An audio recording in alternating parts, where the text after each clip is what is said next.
বন্ধুরা, যারা গরু পোষে তারাই জানে কতটা পরিশ্রম গরুর পিছনে, আর এদের প্রতি যে কত মায়া, যাদের বাড়ি গরু আছে তারাই জানে। আমার এই বাছুরটার বয়স বেশি দিন না, এর বয়স হচ্ছে 14 মাস বয়স।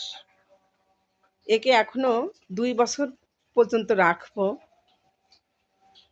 দেখি সম্রাট, এর যদি খাওয়া একটু বেশি হয়, সে বন্ধুরা কি বলবো, ও তো অস্থির হয়ে যায়।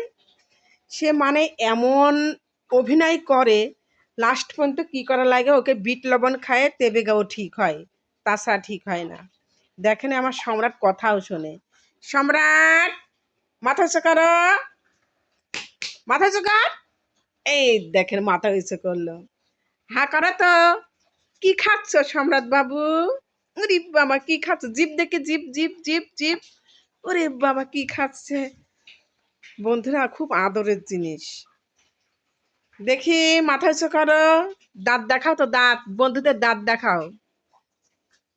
বন্ধুদের বলো যে বন্ধুরা, আমাকে আপনারা সবাই লাইক করবেন, কমেন্ট করবেন, শেয়ার করবেন এবং আমার ভিডিওটা ভাইরাল করে দেবেন। দেখি মাথা উঁচু করো। আরে তোল না বাবা মাথা। সম্রাট, এই এই দেখ, এই দেখ সম্রাট, এই এই দেখেন, এই দেখেন, ও মানে খুবই দুষ্টু বন্ধুরা। বন্ধুরা, আমার এত পরিমাণ কাজ দেখতে তো পাচ্ছেন। আমার আরো গরু আছে, এই সারাক্ষণ এই গরুর পিছনে শ্রম দেওয়া লাগে। তারপর আমি সবাইকে সাপোর্ট করতে যাই। তাহলে বলেন বন্ধু, আমি কত ব্যস্ত মানুষ। আমার এই